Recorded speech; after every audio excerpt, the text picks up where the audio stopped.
The Talmud says that you shouldn't say the full praise of someone in front of him. So I was going to start when he wasn't here, but as is, I'm only going to say half the praise. There was a great yeshiva, the first modern yeshiva, which all yeshivas now are modeled after, and that is Volozhin.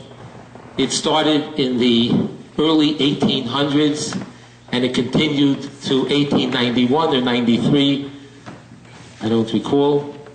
And it was by far the greatest influence on Torah in Eastern Europe during those years, to produce great Rabbonim, Rosh Yeshiva, heads of yeshivas, rabbinical leaders that we talk about with awe.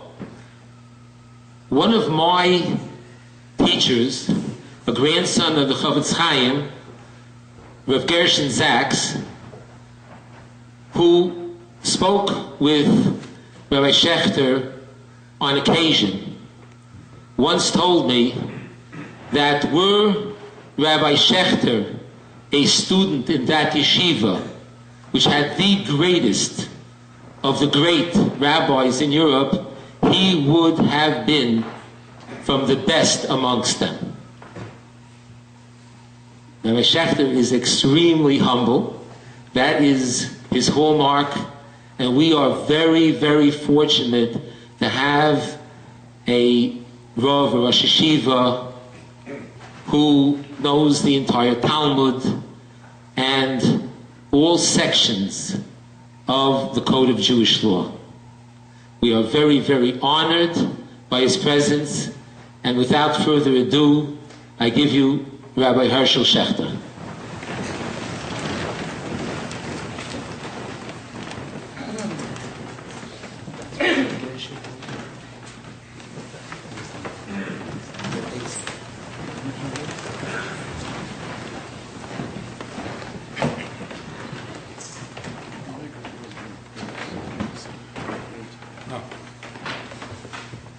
Good evening.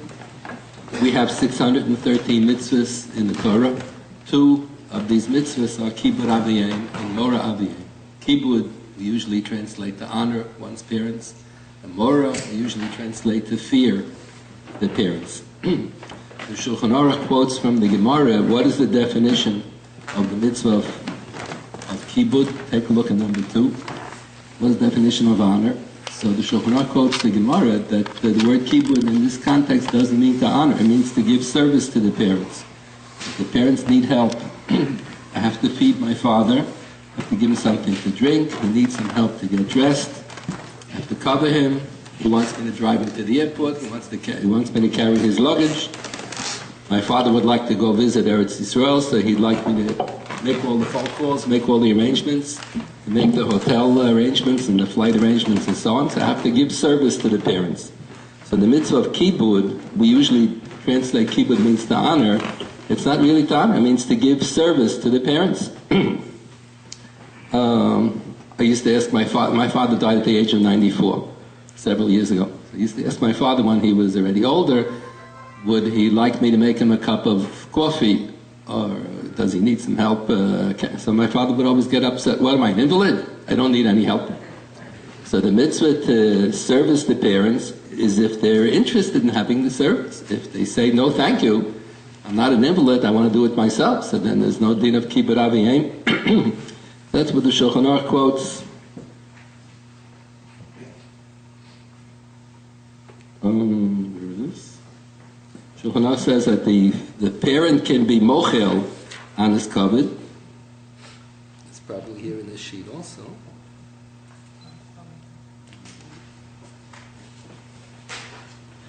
It says in Shulchan Aruch, I don't know if it's on the sheet, but the parent can say, don't do me any favors, no thank you, I don't need that service. Then the other mitzvah of mora, fear, that's described in the first sif, number 1, the first paragraph on the sheet. So does fear mean we should be afraid of our parents? So there's a strange statement in the Rambam like that. The Rambam wrote a Sefer HaMitzvahs where he lists off all of the 613 mitzvahs and he gives you a brief description of each one. So he says one has to fear his parents like you will be afraid of someone who can harm you. So we don't understand what that means. What is the mitzvah to be afraid? My parents love me. They don't want to harm me.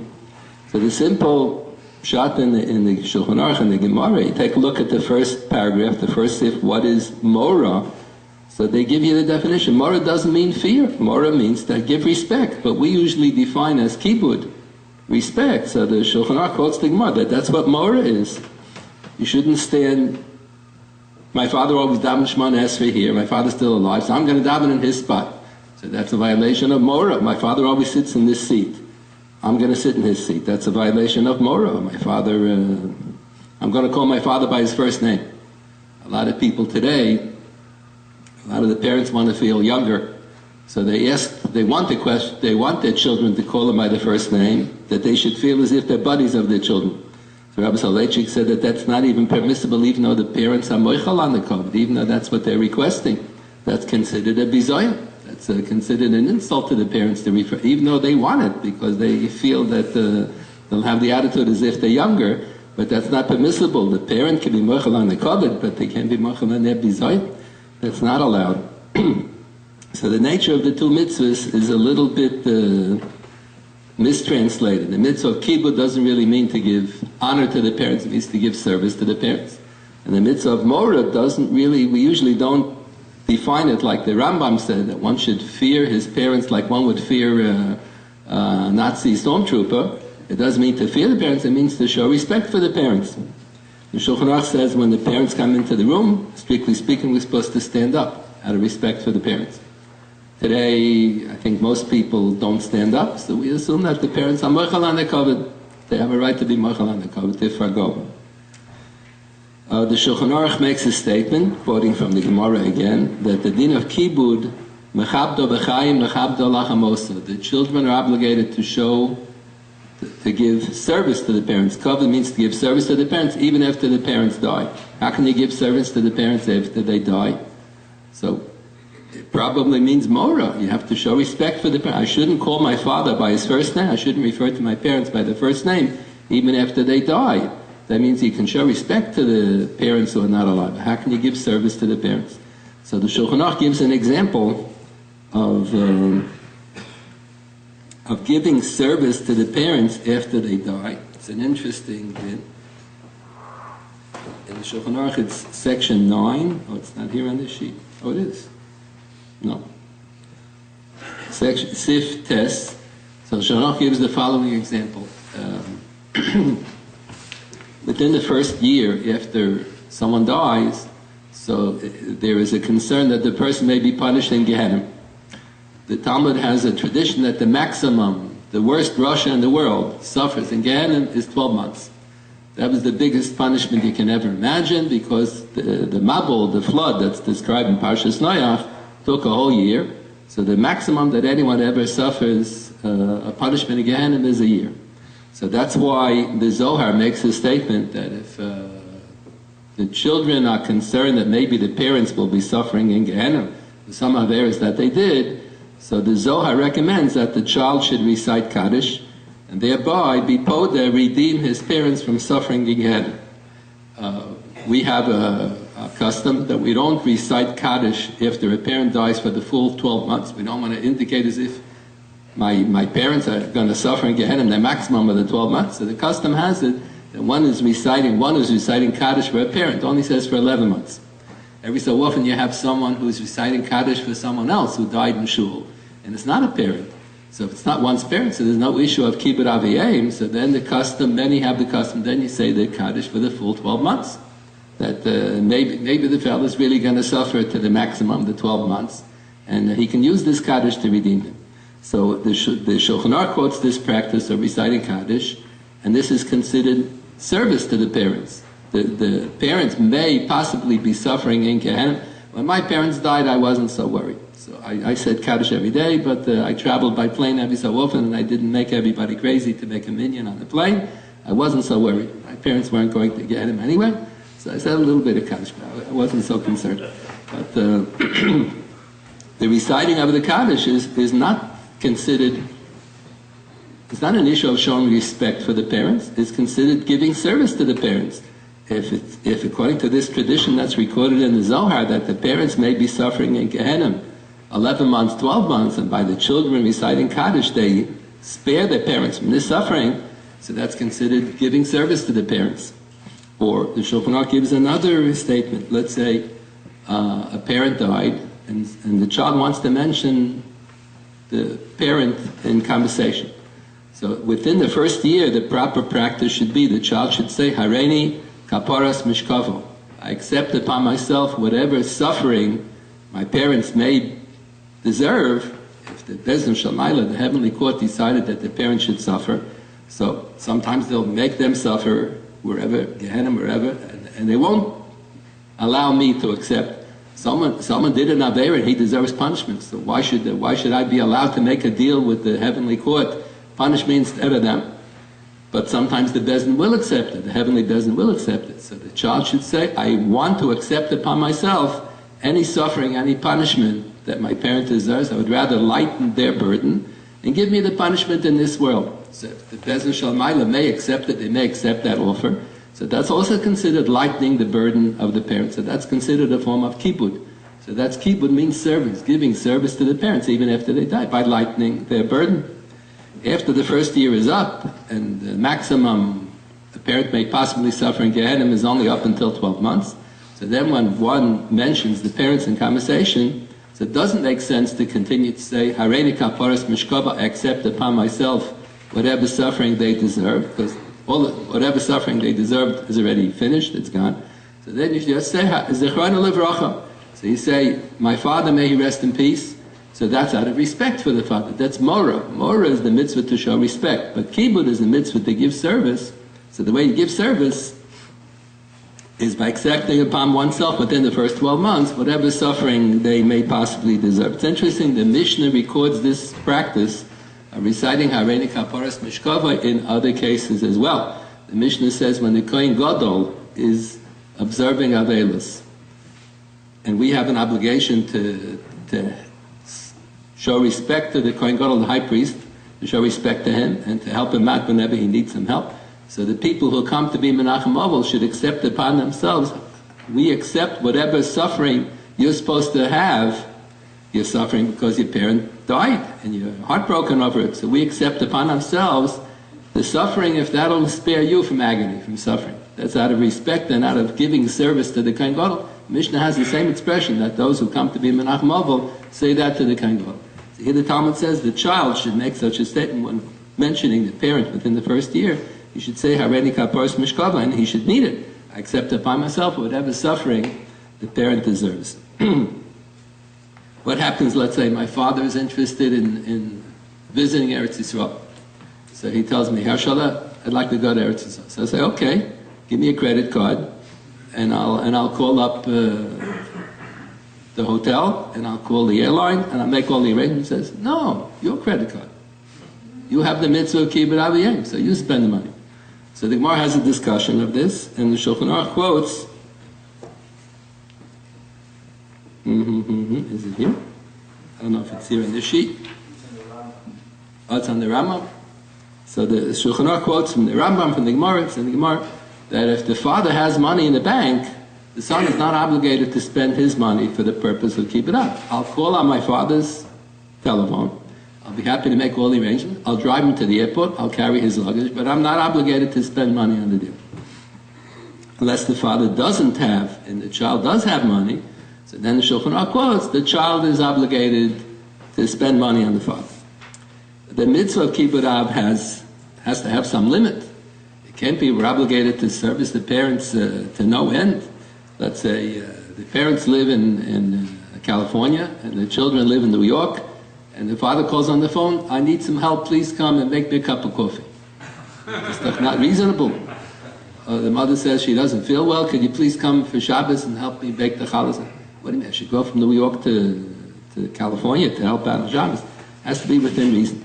So the Shulchan Aruch, the very last line in Siman Reish Mem, in this chapter, states, here it's number 3 in the list of the Marmukams in English, if a parent protests against whom his child wants to marry, the child need not heed his parent. There's no mitzvah of kibbud aviyim I fell in love with a certain girl, and my parents are not happy about it. They say they prohibit me from marrying that girl. So there's no din of kibbut aviyim over there. Why not?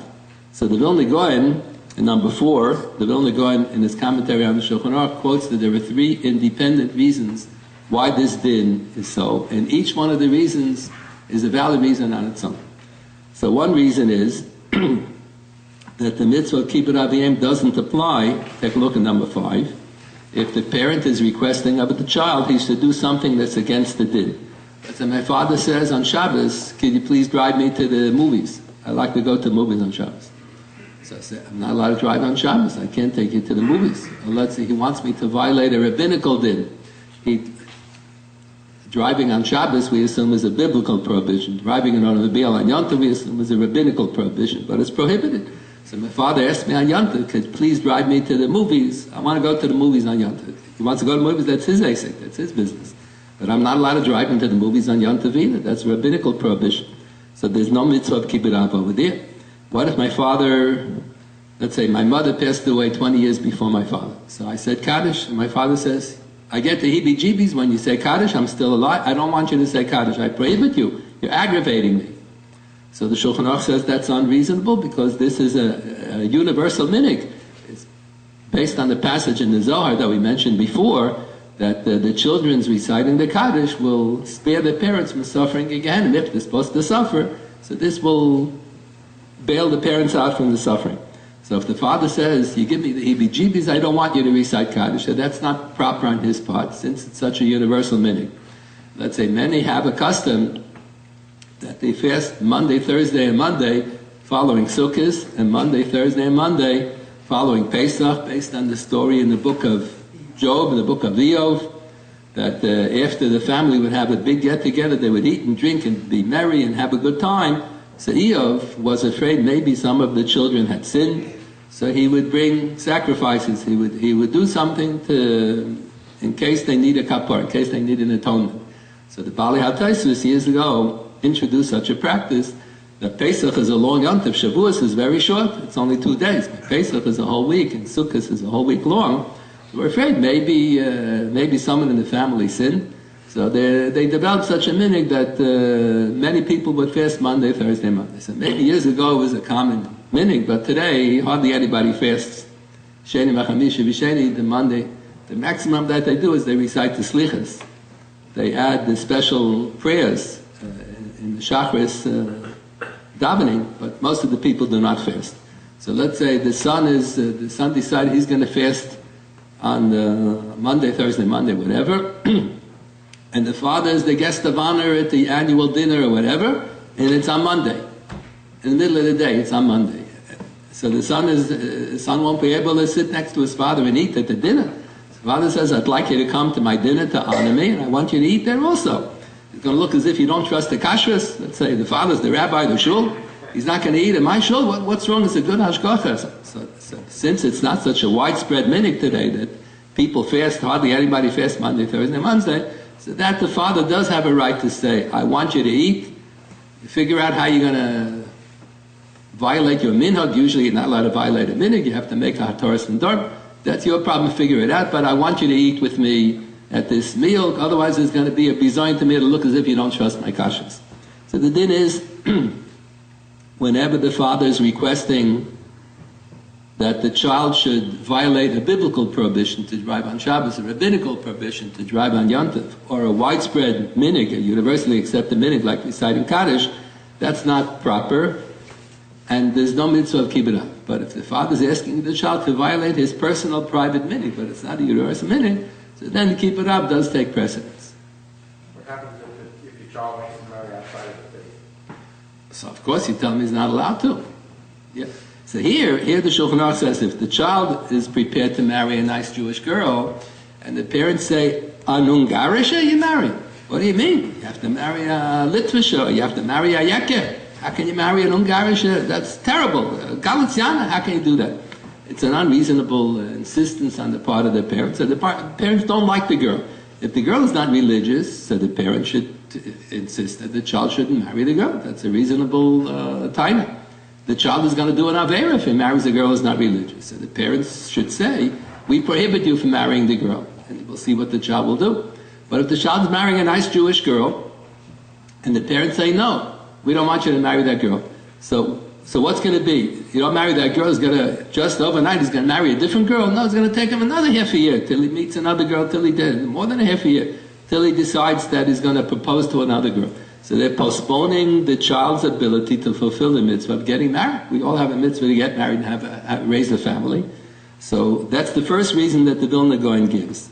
That if the parents are opposed to the shidduch, they're opposed to the spouse that the child wants to marry, there's no din of kibbutz because the parents are interfering with the child's ability to perform a mitzvah. And this is a real mitzvah. This is not a private minig. This is a universal minig. This is a universal din. All Jews are obligated to get married and raise a family.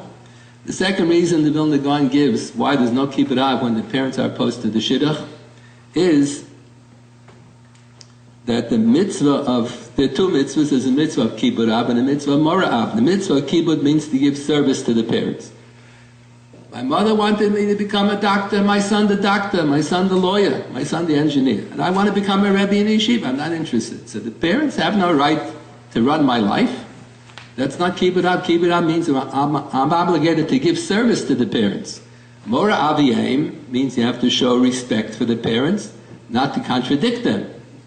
And the parents say something not to contradict. So some commentaries on the Gemara are of the opinion that if the parents want me to go to medical school and I say don't want to go, that's a violation of Mora aviyim because I'm contradicting their request. So the Vilna Gaon writes, we don't accept that opinion. That's not called Soseres Dvarim, contradicting the parents.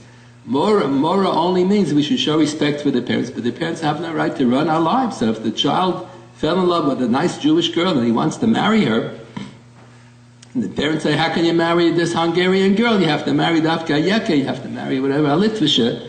So there's no kibbutz aviyim, not only because of the first reason, because they're interfering with the child's ability to fulfill a mitzvah of a peri b'rivi, getting married, raising a family, but for the other reason as well, that it's neither kibbutz nor mora. Kibbutz means to give service to the parents, and mora means to give respect to the parents. This is not included in either. This is not an issue of service to the parents. It's not an issue of respect for the parents either.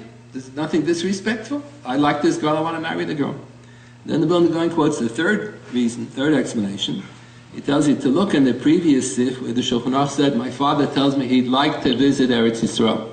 So I say, okay, Dad, give me your credit card and I'll make all the arrangements. He says, no, your credit card. You have a mitzvah kibbutz aviyim, so you lay out the money. You spend, not lay out the money, you spend the money. You have the mitzvah kibbutz. So the Shulchan Aruch quotes from the Gemara that the child is not obligated to spend money for the purpose, if the father has money in the bank, the father has enough money. So the child is obligated to make if the father wants him to, he's obligated to make all the arrangements, call on the telephone, drive him to the airport, carry the luggage, and so on and so forth. But he's not obligated to spend any money. So the Vilna Gaon says, commenting over here, if the child is not obligated to spend money on the kibbutz, so he's not obligated to have his heart broken either.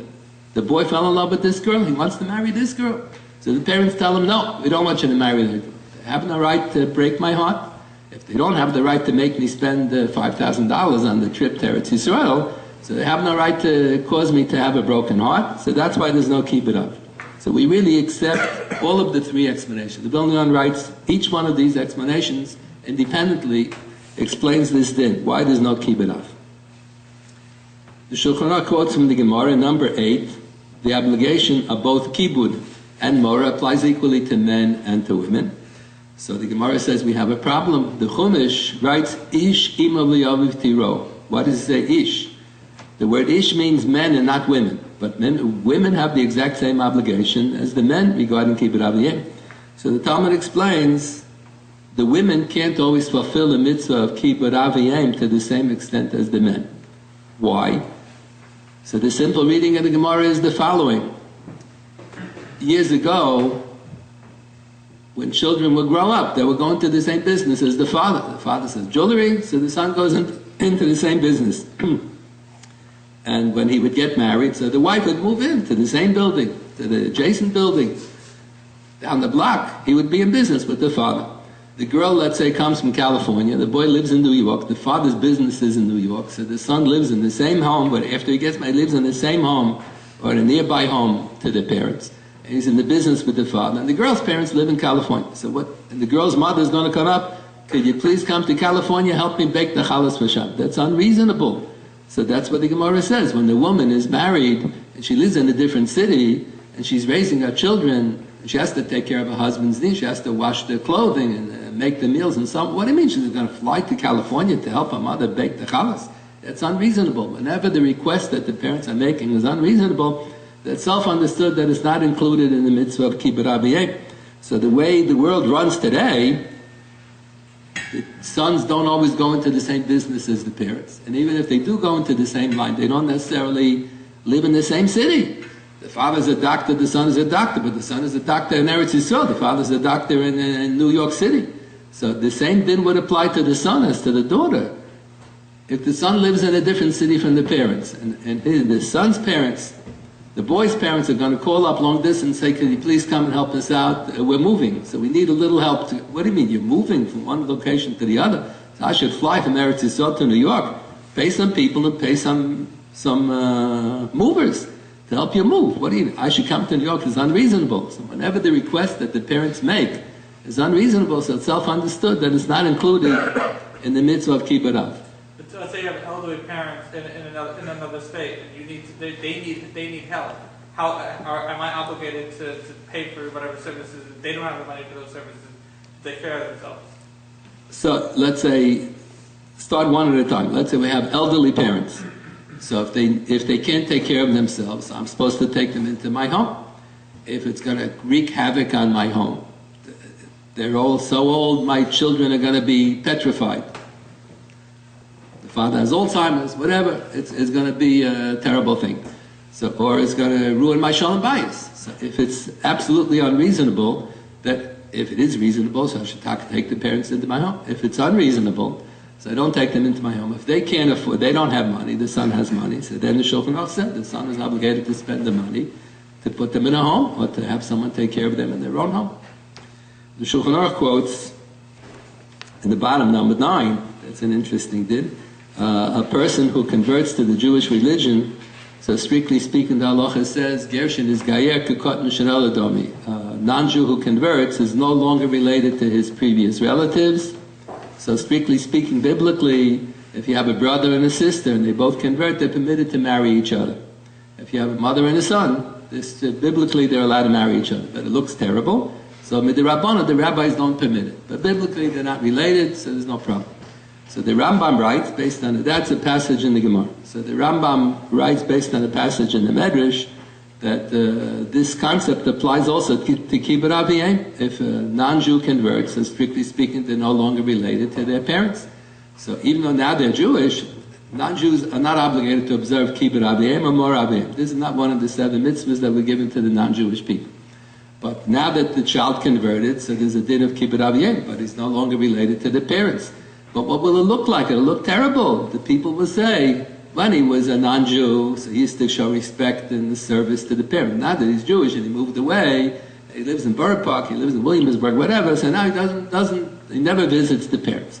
So it'll look terrible, as if when you become Jewish, so you act like an idiot, you don't act like a normal human being. So the Rambam quotes from the Medrash that the Rabbanan, rabbinically, we require of the child that they should observe kibbud aviyim towards their non-Jewish parents. So they have to go visit once in a while. The non-Jewish parents don't have a kosher home, they don't observe Shabbos, of course. It doesn't make sense that they should put the child who converted should have put himself into a difficult situation that he won't be able to function on Shabbos and so on. But they have to try to the best of their ability to show kibbud aviyim. I remember there was a situation where there was a boy marrying a girl. The girl was a convert. The boy was 10 generations rabbinical family. He himself had smicha. He was a practicing doctor, but he had smicha. His father was a rabbi. His grandfather was a very prominent rabbi, great-grandfather, all the way back, at least 10 generations. And the girl had converted. Her mother was a very pious Catholic who walked around with a big cross, with a big crucifix on her neck. So they were going to get married, so the mother was going to come to the wedding. She was going to wear the crucifix under her gown, not to offend a Jewish mechutar. So the girl wanted her mother to march her down the aisle. The boy's father had passed away a long time before, so his mother was going to march him down the aisle, and she wanted her mother to march her down the aisle. It was her mother, she loved her. They loved each other. So his mother felt very uncomfortable. His mother was a Rebbetzin. So his mother felt very uncomfortable. How can the Goyish and Mechatenis to march down the aisle? So they came and they asked me. I remember we were a singles weekend at that time. So they asked me, what do I think? So I said, if you're not going to let her mother march her down the aisle, then you shouldn't allow your mother to march her down the aisle either. That's the din of kibbut aviyim. You can't hurt her feelings. With the Rabbanan, you have to show the same kibbut aviyim to the non-Jewish parent as you're going to show to the Jewish parent. And if you feel you feel uncomfortable to allow the Jewish mother to march, if you feel uncomfortable to allow the Catholic mother to march her daughter down the aisle, then you have to ask your mother also to stand on the side. She shouldn't march her down the aisle either, because she didn't have a husband, neither had a husband. They didn't listen to me. And they got divorced later on. Shidduch was no good. They got divorced because they were incompatible. The girl had a photograph of her brother with his family, who is not Jewish, under the Christmas tree, in his home under the Christmas tree, and she put the photograph on the piano. And her husband, who was born Jewish, 10 generations rabbis, and he himself had smicha from RJJ, this hurt him very much. How can you have a picture of the Christmas tree on the piano? And she didn't see, why does it hurt him? He's not Jewish. Her brother's not Jewish, and we're Jewish. So what's the problem? So there were several issues that they were simply incompatible, because she was a Gioris and he was a regular Jew. So everything fell apart.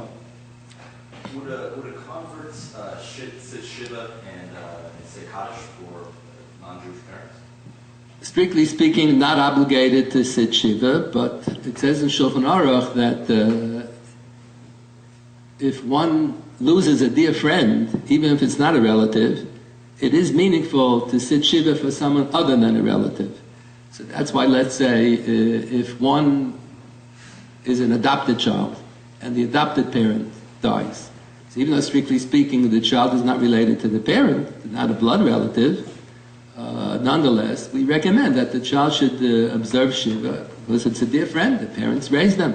So here also, if the child feels so close to the parent, they feel it's going to be meaningful either to themselves or to the family, that they should observe Shiva. If they want to, they can volunteer an observance of Shiva, even though strictly speaking they're certainly not obligated to because they're not related. Reciting Kaddish, also the same thing. Rabbi Ovadia Yosef has a tshuva about that. He says if the convert feels they'd like to recite Kaddish with a non-Jewish parent, gesundheit. If they want to, they may. They're not obligated to, because strictly speaking there's no obligation of kibbut av, but if they choose to, we wouldn't oppose it. The din of kibbut aviyim, the way it's presented in the Shulchan Aruch, is only if it's reasonable. Let's say, I remember there was a boy in the yeshiva, he said that his mother has Lou Gehrig's disease, and he had an opportunity. He was a sefer, he was very learned, he was a sefer. They wanted him to go somewhere in Europe, to spend a lot of time in Europe to check all the Sifrei Torah and to write mezuzahs and everything. And he used to take care of his mother. So he asked me, is it okay if he leaves the mother alone, because the father was an elderly person? Should he stay home with his mother all the time, or should he go take this position, take this job in Europe? So I said, what do you mean? You're going to stay with your mother forever? It's not reasonable. You have to get married. He says, no, by the time he's going to be holding to get married, the mother won't be alive anymore. At that time, the life expectancy was such that in another couple of years she's going to die. As it turns out, her life expectancy was extended because they have some kind of medications. So he felt obligated to service the mother. But let's say to service the mother, li'olam v'oed, and never to get married, that's unreasonable. Kibbut aviyim does not include to give service to the parents to the extent of losing your own life. That's unreasonable. So the Shulchan Aruch says the din of kibbut aviyim only applies when it's within reason. If it's not reasonable, it certainly doesn't apply. The Shulchan Aruch quotes a dispute that appears here in number 7 of the Marmukaimis. Is there a mitzvah of kibbut aviyim if the parent is a Russian? The parent is a non-religious person, anti-religious, non-religious. Is there a mitzvah of kibbut aviyim and mora aviyim? So the Rambam's opinion is that yes. The Rambam has sources in the Gemara that yes. And the Shulchan Aruch, usually Rabbi Yosef Karo, usually adopts the position whenever there's a dispute between the Rambam and the Bali HaTaisvis. Rabbi Yosef Karo is known as the Mechaber, the author of the Shulchan Aruch, usually adopts the position of the Rambam. And he does over here. He writes that the child is obligated to give service and to show respect for the parent, even though the parent is not religious at all. The Ramah adopts the position of the Bali HaTaisvis based on another Gemara, the Gemara in Hazel Neshech, that when the parent is not religious, there's no mitzvah of kibbud aviyim at all. The mitzvah simply doesn't apply. I remember once there was a boy in yeshiva whose father was a big conservative rabbi. He was being honored by the conservative rabbinate because he was such a successful conservative rabbi for 35 years or whatever. So the father wanted the son. He lived far away from New York. The father wanted the son to come home to attend this dinner that they're honoring him. So even if you have to show respect and give service to the parent who's not religious, but if they're honoring him because he's not religious, so that doesn't make sense. Honoring my father because he eats chazah, see, that's not kibbud aviyim. If they honor my father because he's a good football player, okay. So my father's not religious, I should show respect. According to the Shulchan Aruch, I should show respect to my father. I should attend. I should be mahana him. But if they're honoring him because of the averis that he does, there's no mitzvah of kibbud aviyim over there. There is a famous discussion that's raised by one of the commentaries, the Minchas Chinuch, and others, Maram regarding what is the nature of the mitzvah of kibbud aviyim. We usually assume there are two categories of mitzvahs. There are really three. There are mitzvahs ben adam la'makom, between man and God. We have to observe Shabbos. We have to observe kashrus. We have to wear tefillin. We have to recite Kriya Shema. And then we have mitzvahs ben adam la'chaver, between man and man. You have to give someone a loan if he needs it. You have to help people out. You shouldn't steal. You shouldn't harm anyone else. And then there's really a third category. The earlier svarim, the earlier authorities generally divide the mitzvahs into these two categories: ben adam la'makom, ben adam la'chaver, between man and God, man and man.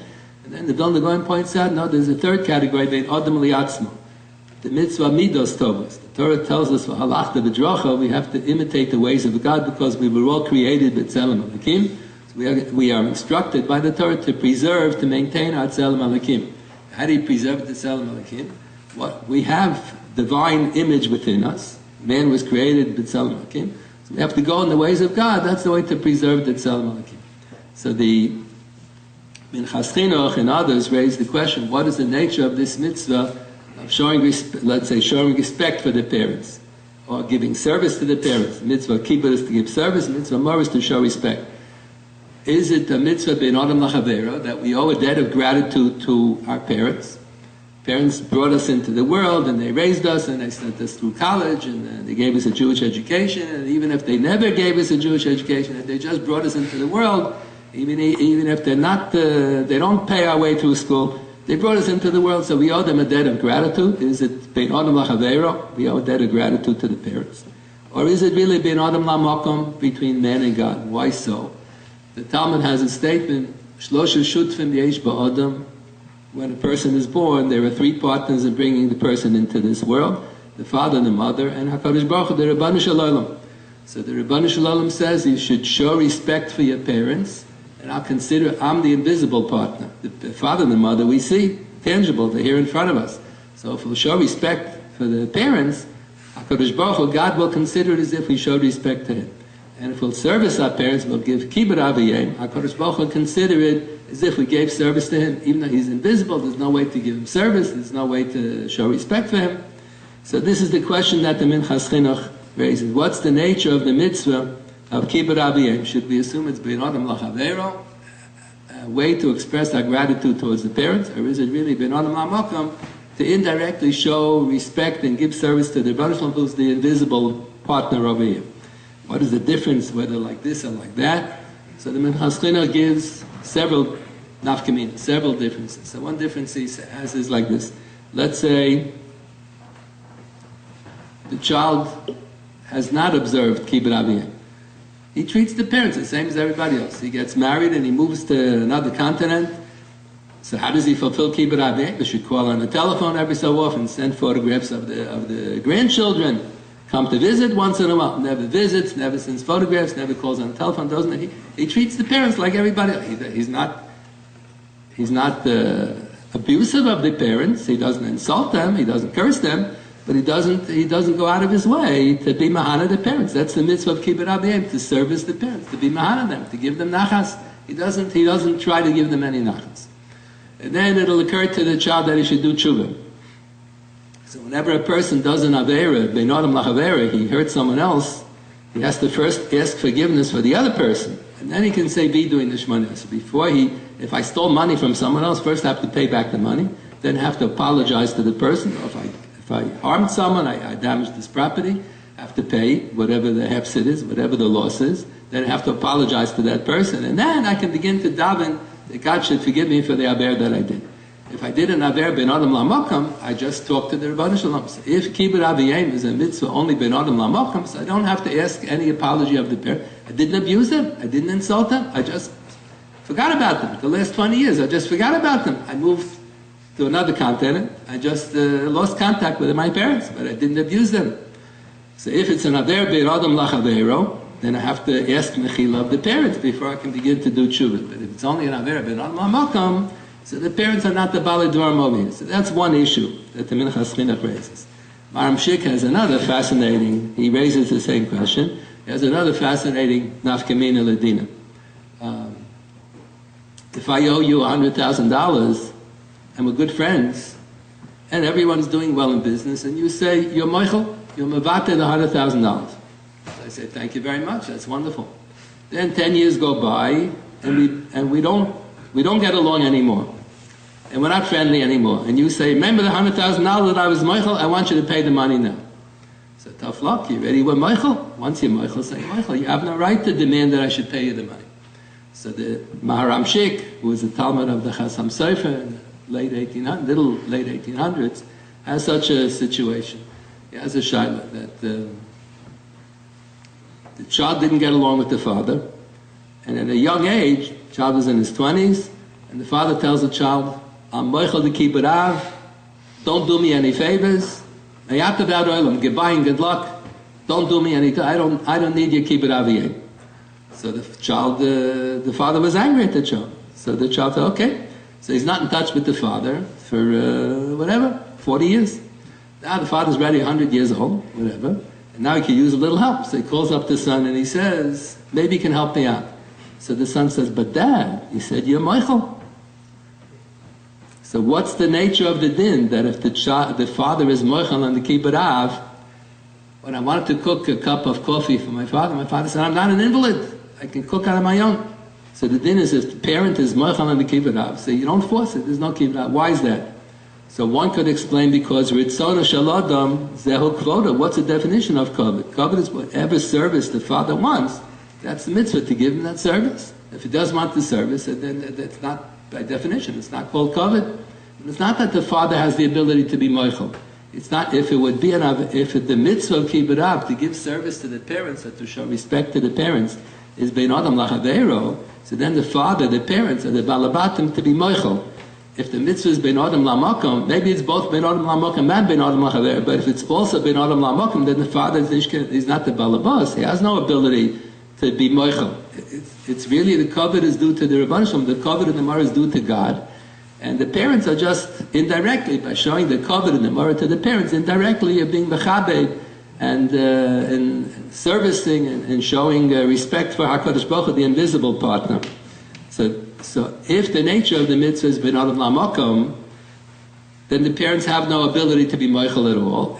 It says they can be moichel. That's Ritzona Shel Adam Zehu Kvoda, because in this situation, by definition, it's not called kavod. But if you say the whole mitzvah is only ben adam lachavero, it's not ben adam lamakom. The whole mitzvah really is only ben adam lachavero. So then the parents are really the bailim, and they have the ability to be moichel on the kavod. This is the issue that the Minchas Chinuch raises and the Maharam Shik and his Tshuvas raise.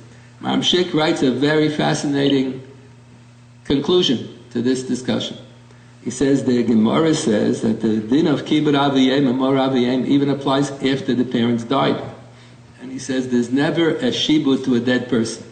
The only obligations, a mitzvah ben adam lachavero, if I owe you money, so as long as you're alive, I owe you the money. once the person dies, you can't say, I owe you the money. I owe your children the money. It goes b'Yerusha. You can't owe a debt to a person who's not alive. So if the Talmud tells us that the din of kibbud aviyim applies mechabda mechai, mechabda lachamosa, even after the parents die, so one could argue the point perhaps and say maybe it's only midrabanan.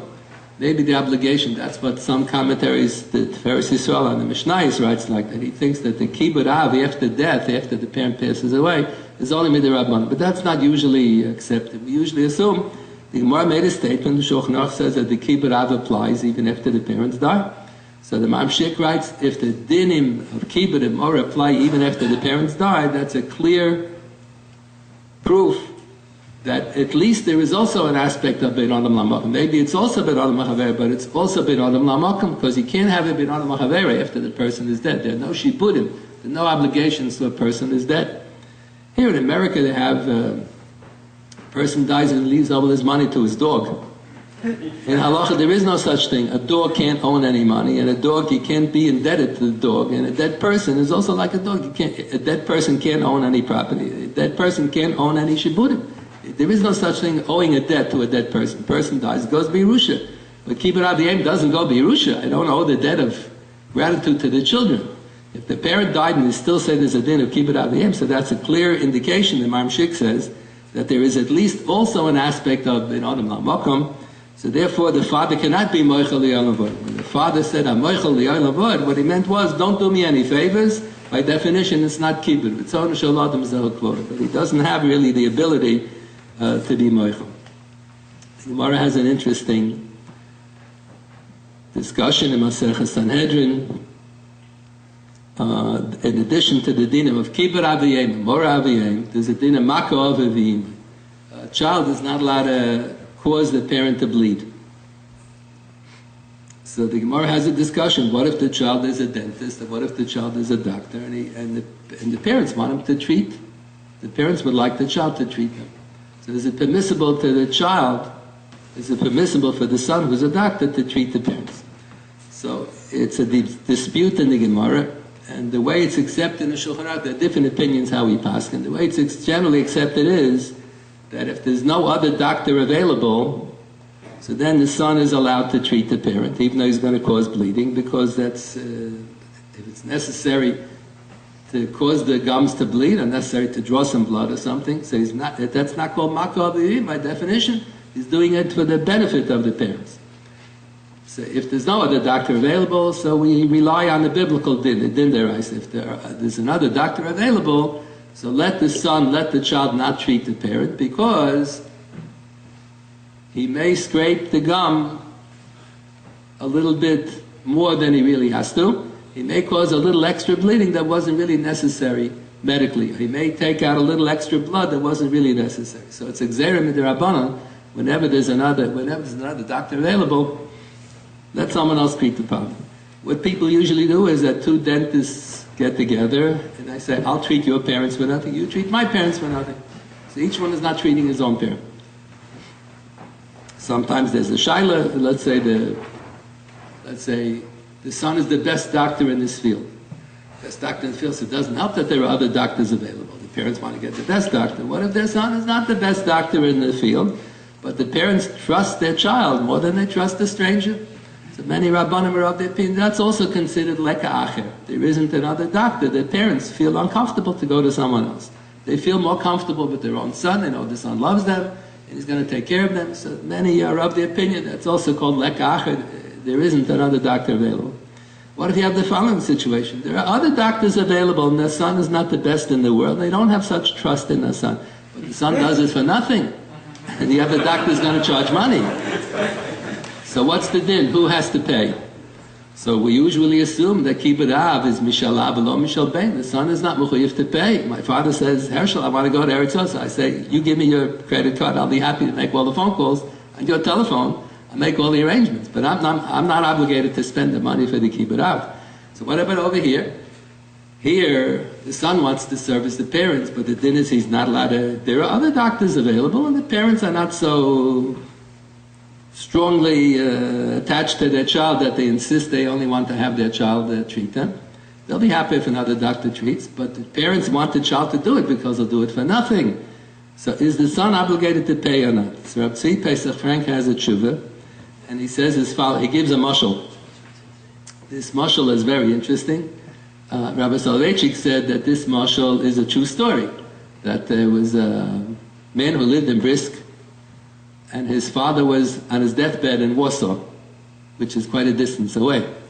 And he got a phone call from his father, or from the hospital, that the father is holding by the end, and the father would appreciate very much if the son would come and visit him. But it cost a lot of money to go from Brisk to Warsaw.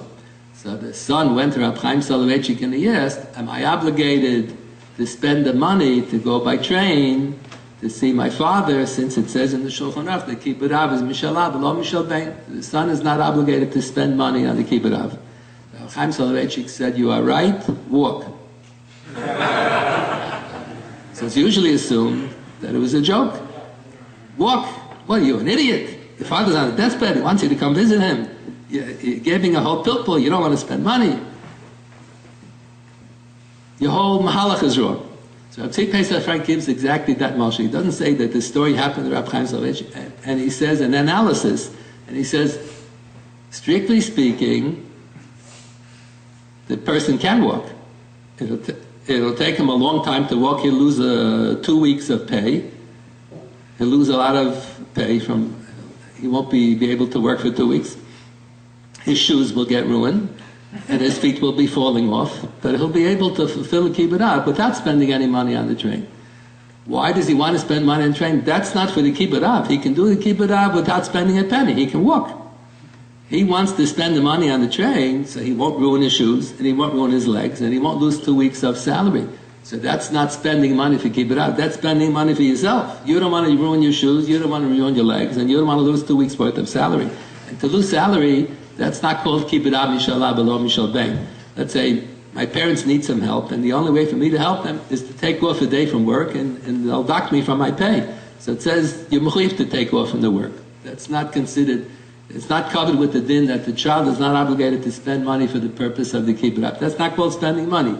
Losing salary for the day is not the same as spending money. So Rabbi Tzvi Pesach Frank says in such a situation, the child will be obligated to pay the money to buy the ticket to go on the train. Because he's spending the money for his own purposes, not really for the Kibbutz Av. The Kibbutz Av he can do without spending a penny. So Tzvi Pesach Frank says that strictly speaking, the same applies over here. If the child is a doctor, min haTorah biblically, the child is permitted to treat his parents. And even though he's going to cause bleeding, it's all done for medical purposes. There's no violation of Maka Avivimo. Causing the parent to bleed is a prohibition, it's a serious affair, but it's only affair if it's not done for medical purposes. Done for medical purposes, it's permissible. So why did the rabbis prohibit the son to treat the parents if there are other doctors available? Because we're afraid the child shouldn't cause extra bleeding unnecessarily. So the son doesn't want to violate an avera.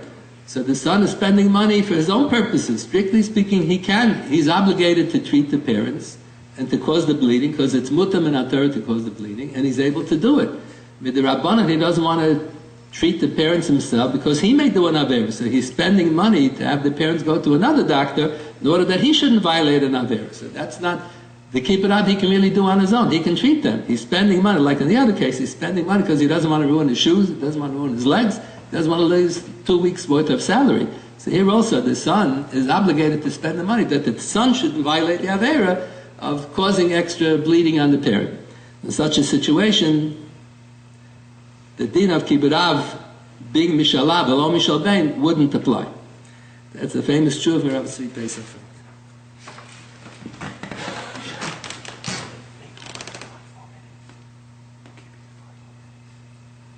Maybe people should present some situations and we'll be able to discuss them. Yeah? What if a parent wants you to do something, but you reasonably feel it's something they could do themselves, and it's for their best interest to remain independent to do it themselves?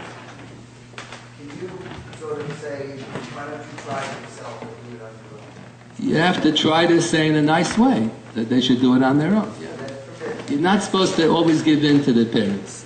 The parents like to smoke, and they're smoking themselves to death, and they're going to die earlier than a normal person, and they keep on buying cigarettes, and hiding it, so the children should remove the cigarettes. They should take it away. They shouldn't. The parents are eating food that's absolutely unhealthy for them, so there's no mitzvah of kibbud av to let the parents get away with their mishigasim. If it's unhealthy, so the children have the mitzvah of kibbud av. They should do it with a smile. They should try to do it in a pleasant. They shouldn't bark at the parents. The pasuk says, "Ora makla ova v'ima." You're not allowed to be abusive to your parents, even if there's a good reason. But they should not give in to the parents. You're not supposed to give in when the parents are making an unreasonable request, unreasonable for me, unreasonable for them. That's not included in kibbud. Yes. The Torah says, "Kabed tzivich v'tzimecho l'man yarichun yomecho." He's not doing it to honor his parents. He's doing it to prolong his life. Okay. There are several mitzvahs where the Torah promises a reward, right? The Talmud says that if a person doesn't want to shake a lulav, a person doesn't want to eat matzah, so it's the obligation of the Beis Din, if you have a Jewish government, application of the Jewish government, to force all the people to keep all of the mitzvahs. So kibbud aviyim is an exception to the rule, because the Torah promises a reward, so the Beis Din doesn't have to pressure him. The fact that the Torah promises a reward, he's going to live to a ripe old age, so that should be enough encouragement. That's called a mitzvah saseh, shematan schor b'tzida. The Torah promises, there are several mitzvahs, quite a few mitzvahs. Everybody knows about kibbud av and about shiluach hakan, about sending free the mother bird. But the Torah promises l'man yarich and yamecha on honesty in business also. That a lot of people forgot about that. It says you have to have honest weights and measurements and so on. Deal honestly in business. Also the Torah promises l'man yarich and yamecha. That's maybe more important than the whole kibbud av. Yeah. Is there any different respect between a parent versus a Rebbe or a grandparent as far as administering respect? Or is it all the same? Kibbud av for grandparents is a dispute in Shulchan Aruch. Rashi in his commentary on Chumash writes that when Yaakov brought korbanos when he was running away from Esav, he brought korbanos lekei aviv Yitzchak. Why lekei aviv Yitzchak? Why not lekei aviv Avraham? So Rashi quotes from the Medrash, Chai v'adam mikvod aviv yosem mikvod aviv. One is obligated to show kibbud av to a parent to a greater extent than kibbud av to a grandparent. So the Shulchan Aruch has a dispute. What does that mean? It means that there's no obligation to kibbud av to the grandparents at all? Well, no, there is an obligation, but it's more so. There's more of a mitzvah of kibbud av to the parent than there is to the grandparent. So that's two, the Shulchan Aruch, the Mechaber writes there's no obligation of kibbud av to the grandparents, and the Ramah thinks that it's not so. He thinks that there is an obligation, but it's less of an obligation. The Gemara in the end of Soita tells the situation, a child was an orphan and he was raised by his grandparents. And then the grandfather asked him, could you make me a cup of coffee? So the kid tells him, you're not my father, I'm not obligated to show you kibbud av. He's obligated out of hakaras hatayv. The grandfather raised him. Even if a goy would raise the child, anyone raises a stranger, next door neighbor, you have to show hakaras hatayv. But the child said, strictly speaking, there's no obligation of kibbud av to the grandfather, even though the grandfather raised the child. I was raised by my grandparents for a while because my parents lived in Philadelphia. There was no yeshiva at that time. So they sent me to New York, to the big city, to go to yeshiva. I stayed by my grandparents. Yeah. Kavod to the Rebbe is another kind of kavod you have to show. Kavod to the Rebbe doesn't mean... Same level? Different levels. The Talmud has an expression, any service that a slave is obligated to do for his master who owns him, the Talmud is obligated to do for his Rebbe. Very startling statement. Now we don't have slavery, Lincoln freed the slaves. But years ago there used to be an institution of slavery, so a person would purchase a slave. So I own this slave, the slave is obligated to do service to his master. So the Talmud makes such a startling statement. Whatever service, whatever jobs, if I ask him to please wash my car, to please wash the dishes, to please vacuum the rug, whatever I ask him, please do the laundry. So whatever service a slave would be obligated to do for his master, so the student is obligated to do for the Rebbe.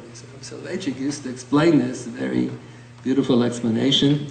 He said, what's the definition of a Rebbe? He said, the two types of Rebbe. The Gemara says there's a Rabbi Muvok and a Rabbi Sheda Muvok. I learned in the yeshivas. In the first grade, I had one Rebbe, second grade, I had another Rebbe, third. They're all my Rebbeim. They're all my Rebbeim. But then there's one Rebbe who had the main influence on me. That's a Rebbe Shirov Chachmasa Himenu. Most of my Torah learning I got from that Rebbe. So Rabbi Soloveitchik used to say, what do you mean? He knows 1,000 dinim and 501 dinim he heard from this Rebbe. That's what it means. Literally, Rav Chachmasa, 51% of his knowledge he got from that Rebbe. He didn't think that that's what it meant. He thought that the Gemara meant, who is the person who formed my Torah personality? Who is the one who made me into if I am a Torah personality? Who is the person who changed me and made me into a Torah personality? So that's considered as if the Rebbe created something in me that wasn't there from before. And there is a din. In the Rambam, he gave a whole background for this. If a person creates something, God created the world. So God owns the world because he created the world. So there's a passage in the Rambam, if there's a field that's hefker, it doesn't belong to anybody, and I plant something in the field, so the field remains hefker, but whatever grows belongs to me. A person who creates shvach, a person who improves something, so that improvement belongs to the one who created that improvement. So if the Rebbe had such an influence on the student that he created his Torah personality, so the Rebbe owns the student, like the master owns the slave. So that's why the Talmud and the Rambam and the Shulchan Aruch, they all have this expression. Any service that the slave is obligated to give the master, the student is obligated to give his Rebbe, if he's a Rebbe Muvok, because the Rebbe owns the student to a certain extent. It's a surprising statement. Usually there's not going to be a conflict. There's a din of kavod to the melech also. You have to show respect to the melech. That's the highest form of kavod, to the melech. And then to the Talmidei Chachamim is a little lower. And then to the parents is a little lower.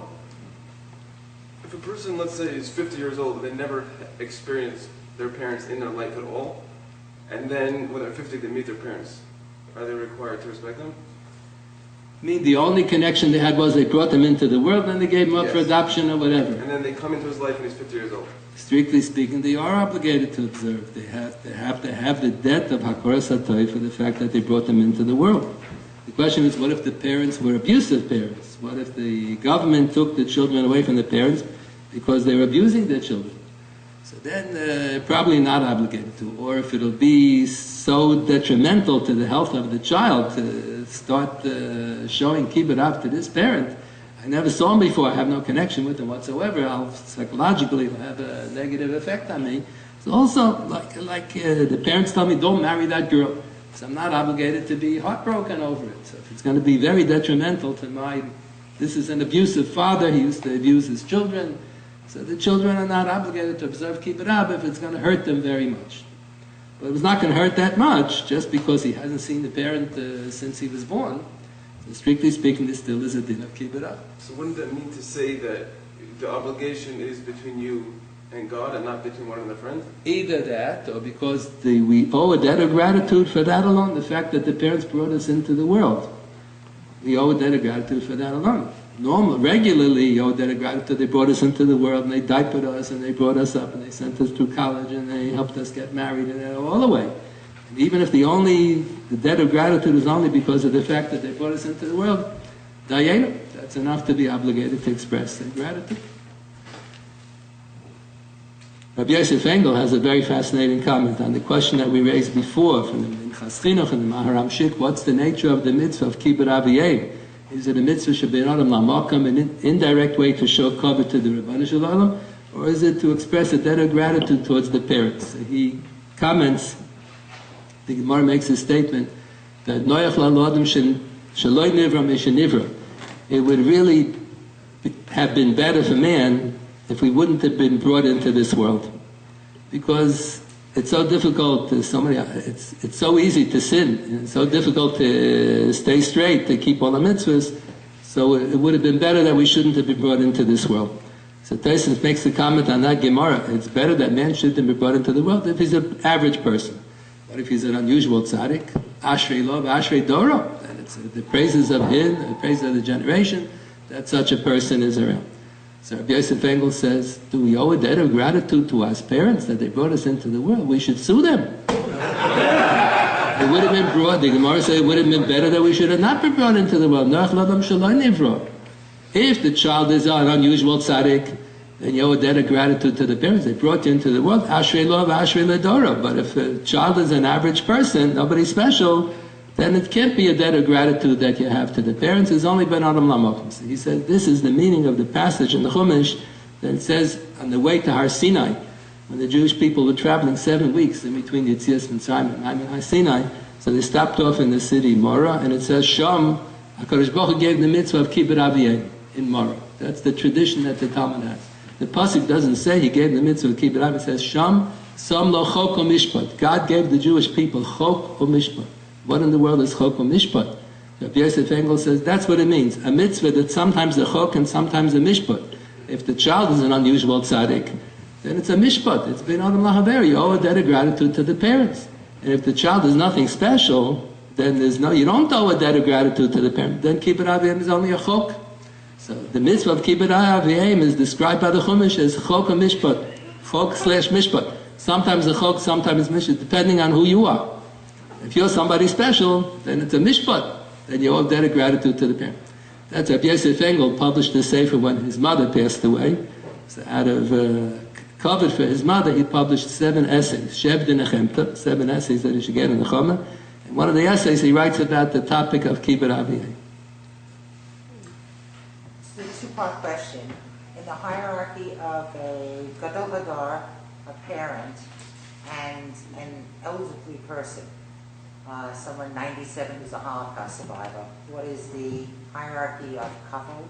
And the second one, if both parents are ill and equally demanding, and the mother is older than the father, who do you respond to first?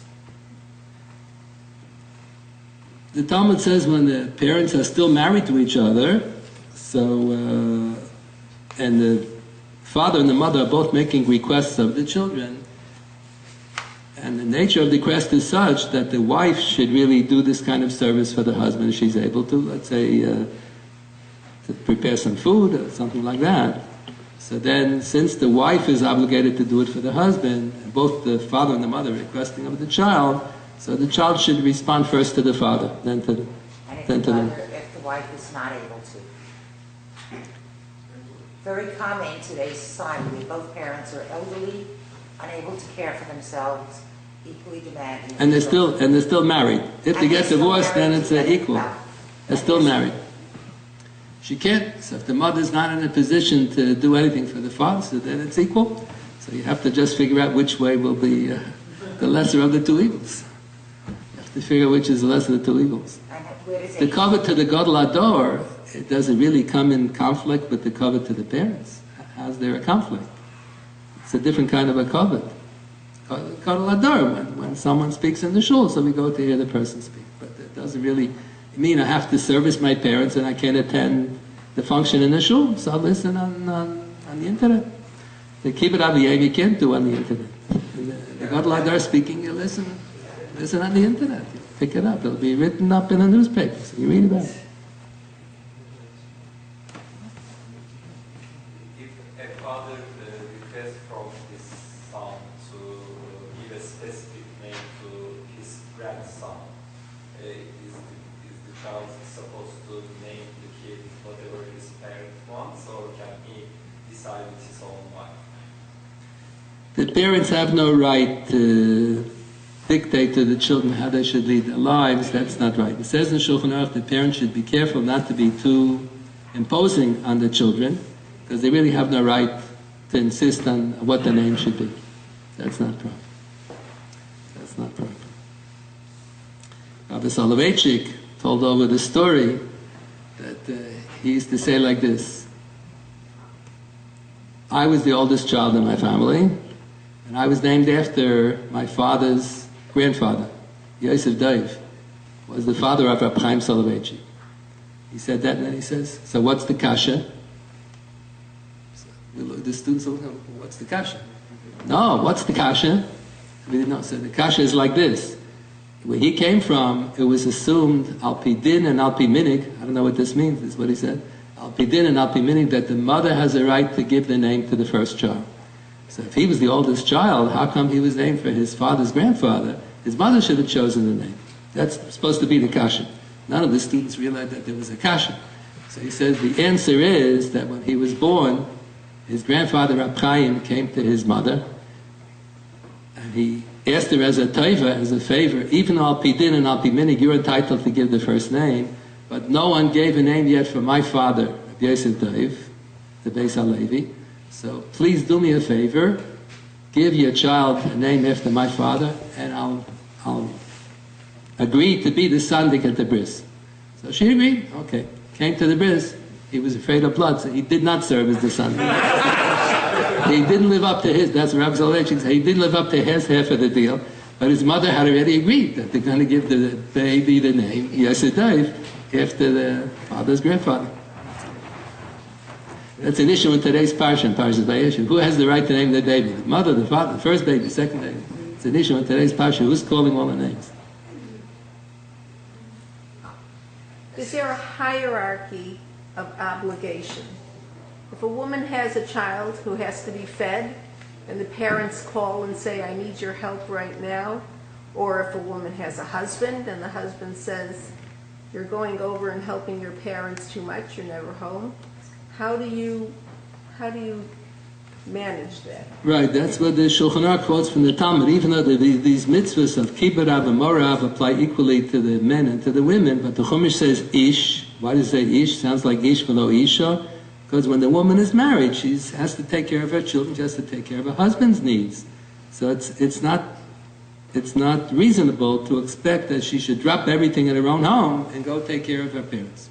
Is that the same obligation on a man, that can a husband reduce his home responsibility to take care of his parents? No, also not right. Same thing if it's unreasonable. In the days of the Talmud, the days of the Shulchan Aruch, the husband would be in the same business with his father. He's living in the same house as his parents, and he's there all the time. So it's not going to be a conflict. He'll be able to take care of the parents and take care of his children at the same time. But the way things are today, that the parents and the children live on a different continent, they live many miles apart from each other, so it's really the same, whether it's the son or the daughter. If they live really far away from the parents, and it's unreasonable to expect the children to drop everything that they're doing, raising their children or with their spouses, they can't drop everything and go take care of their parents. So if it's unreasonable, there's no mitzvah of kibbud av. Okay. At what point does a person say to themselves, I owe it to myself to have a life for myself, to get married, to move on? At what point does something like that happen, or does it not have to happen? You shouldn't get into that situation? Of course. It has to be within reason. What? The person should wait till he's 30 years old to get married? You should get married when it's normal to get married. So if the parents need help, what can you do? The children have to move on in life. They shouldn't wait till after 30. They should get married at a normal time. Whatever they can do for kibbud av, they'll do. Not mechuyev to give up your whole life for the parents. You show the same appearance to your in-laws? The Shulchan Aruch points out that there is an obligation to be respectful to the in-laws. You shouldn't call them by the first name. A lot of people violate that. They call their in-laws by the first name, or they're too respectful to the in-laws. When I first got married, so I used to refer to my mother-in-law as Rebbetzin Shapiro. So she was very hurt by that. She wanted me to call her Ma. So I started calling her Ma. You're not allowed to call her in too bekavadik expression. You have to use an expression. You can't call her by her first name, and you have to call her in a bekavadik way. Mama, something like that. They quote the pasuk that David HaMelech was the son-in-law of Shaul, and he refers to him as Avi. He calls him dad, not pop.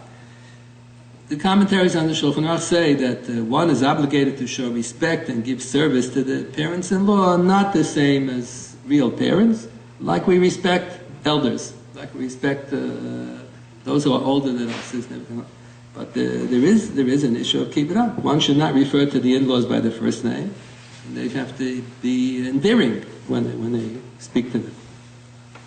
It's on the premise that you have to, with the father, that the wife has to, it's based on the premise that the father has to honor his parents. Why does the honor of the father come before the grandfather?